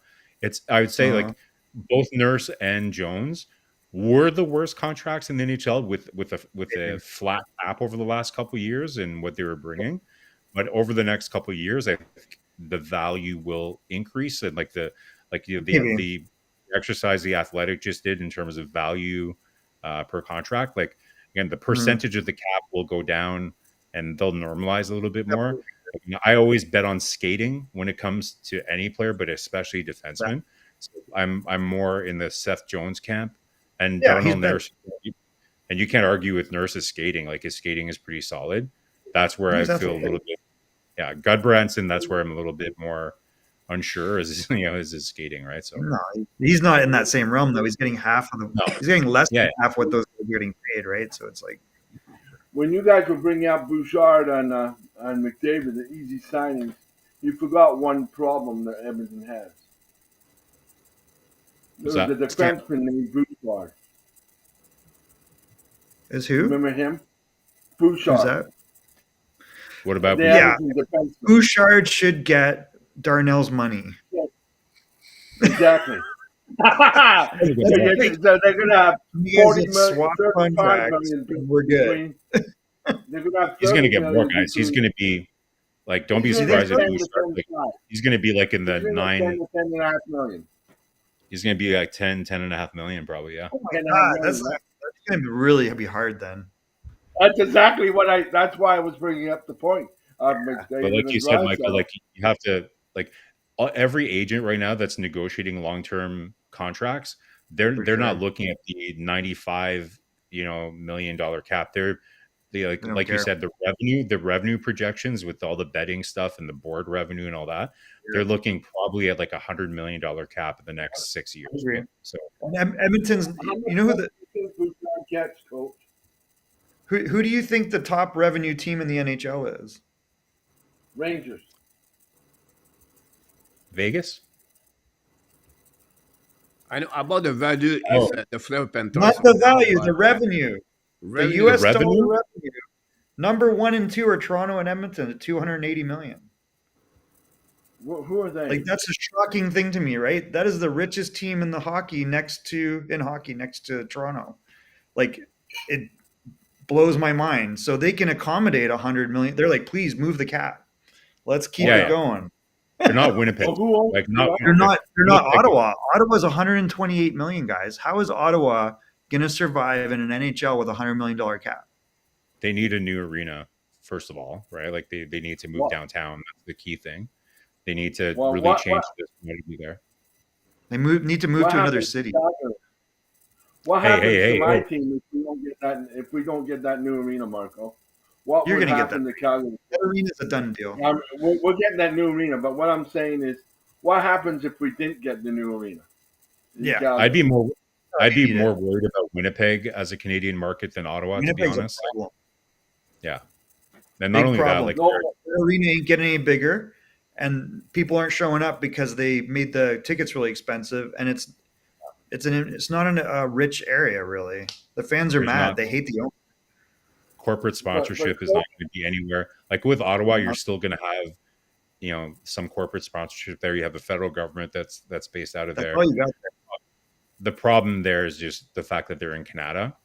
If they definitely do need to tap in to the Gatineau market as well too. Like I don't know if you guys know the geography of Ottawa, but literally right across the bridge is one of Quebec's biggest cities, and everybody there is a Habs fan, right? So you need to expand. It's going to be a generational effort though, because it's like cigarettes, right? Like you get them hooked young on brand recognition when they're young, and it's like I'm from Ottawa, but I'm a Habs fan because that's how I grew up. So you're When going to Brady need to. Tkachuk forces a trade, Ottawa will move to Kansas City. Michael, you better stay away from Canada as far as you can. Seriously. It's a good thing you're in You better Nashville, not buddy. have across the border. I don't see how does this team become like even Nashville is like a bottom third revenue team, right? They're like 150, 180, right? So Yeah. their window is they're going for it now. Does that revenue grow? I mean, they got amazing fan support. The tickets are pretty reasonable compared to a lot of other markets. It's not like an A There is market. It's like But Michael, but there is a thing in Ottawa the is like NHL. below all There's that. Like revenue sharing. There's revenue sharing in the NHL too, that's right? Like, including revenue share, guys. Like if you look at gate and revenue share, Ottawa is 128 million US. I think Nashville's like 150, 160. So both of them are like the bottom, not only the bottom half, but maybe the bottom, third, right? yeah. But again, so Ottawa is going to change though. Like when they have a new infrastructure and a new arena, the revenue is going to go up for sure when they're in a downtown. Like, I don't know if you know the geography there, but they're literally like in a Oh, I suburb know it's of in Ottawa. Canada. Yeah. It's the old Corel Center, so it's Yeah. So that's going to change things up. Again, like they're definitely going to need to step up their game from a marketing perspective, but I wouldn't count that. I don't see that market as being a dynamic market. Like the only thing that's there is the government and Shopify. Yeah. Like Yeah. they have 18,600 capacity. And what's the actual attendance? Are they full or is it No, just they're the not corporate boxes? They're not Yeah, full. they're not full. No, but that's the Canada issue, right? And the competitiveness issue. But back in the heyday when there were like winning the Eastern Conference, then they used to fill the building pretty good. So the guys, they're almost full. They're 17,580. I was going to say, I thought they were almost. They're within 1,000. So like 1,000 tickets a game times 42 games times $100, let's say. But that's like we know that the gates are not really where most of the revenue comes from, right? Like it's going to be ancillary stuff.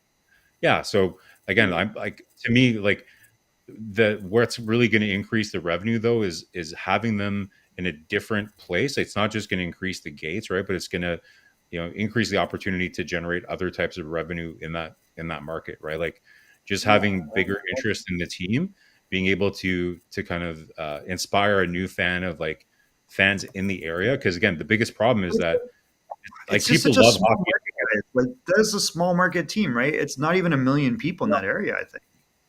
Yeah, it's about almost 1.5 million. Yeah, And they but again, don't, that's they not. don't get US TV monies. Like they're getting their percentage, right? But they don't contribute to that deal really. Like none of the Canadian teams do. And their local If you broadcast is going to be squeezed between Toronto and Montreal, right? So it's a if very, you No, they I don't know, it's a tough if situation. you include the they have Gatineau the. area though, then you're at a 2 million people market. You're But doubling it. again, like I think you hit it on the point. Like you've got TSN they're right. half of them are Toronto fans and half are Montreal, and then you got what's left over is Ottawa, right? Yeah, that's the whole gameplay right there. That's a generational And to fix. Sorry, Randy, they're cut owned out. by TSN. They're right to TSN, right, Marco? Yeah, yeah, So I can remember TSN has their rights. So So is that like Bell? yeah, yeah. But it's like the other teams as well. Like Sportsnet will get certain national games, so they do get on national broadcast, but they're in the same rotation. Like TSN has the regional rights to Toronto, Montreal, and I Ottawa. believe the only team they don't have it for is Calgary. I think Winnipeg, Toronto, Ottawa, and Montreal all have regional. Sportsnet, Vancouver, Edmonton, and Calgary.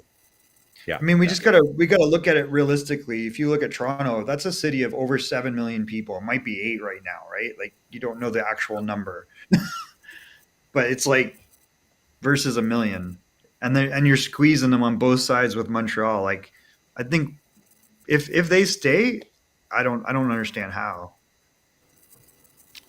interesting debate. We'll have to keep an eye on it for sure. They just got some Before new we owners. leave, TA asked you about the Islanders, Michael. Where are ranking Islanders? The Islanders are a bubble team to me. I think that they're gonna. They got really good goaltending. I love the defense. I mean, you gotta love Dobson and Pulo. They're relying heavily on Nelson. Anders Lee, had his first down year ever. Both those guys, I think, are 1990 birth years.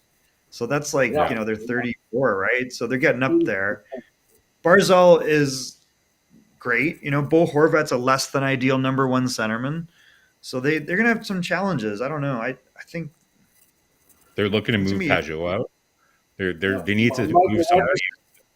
they have to do Michael, something what because do they're. you think of Oh, sorry, I keep on interrupting everybody. I need to Okay. stop. All No, right. I you just get wonder what you thought.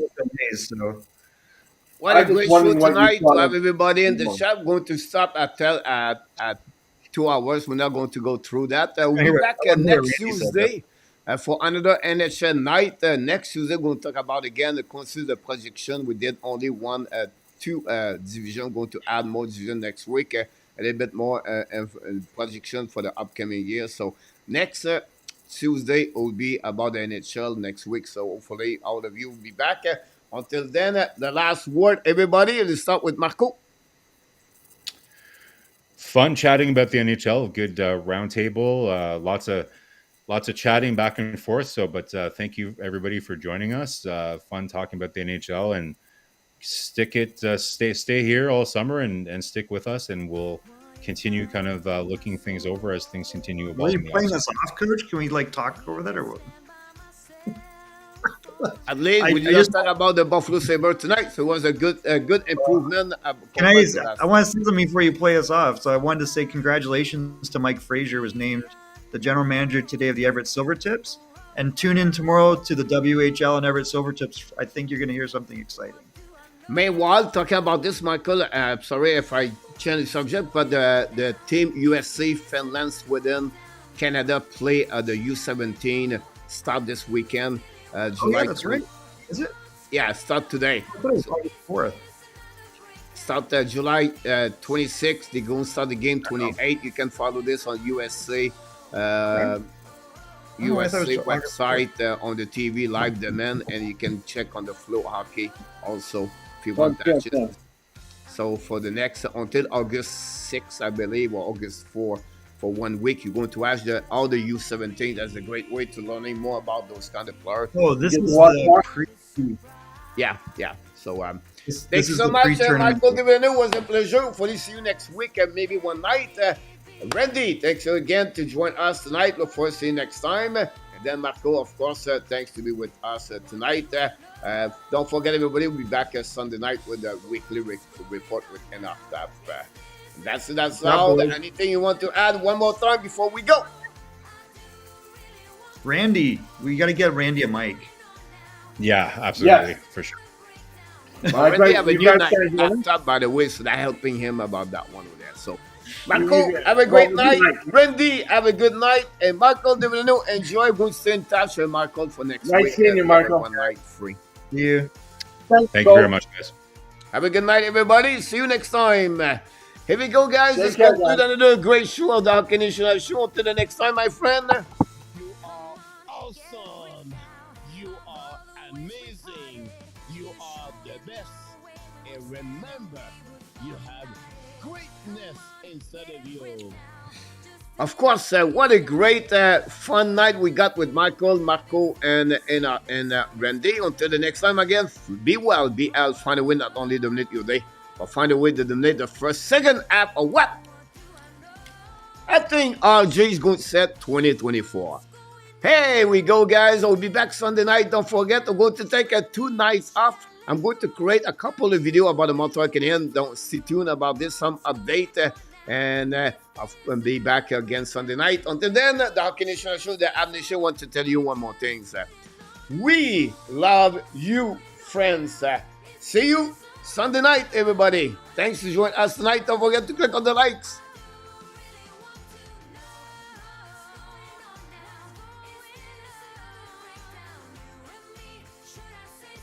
Luc Laverson. Have a good night, Lucky. Booyah! Salut, Luc.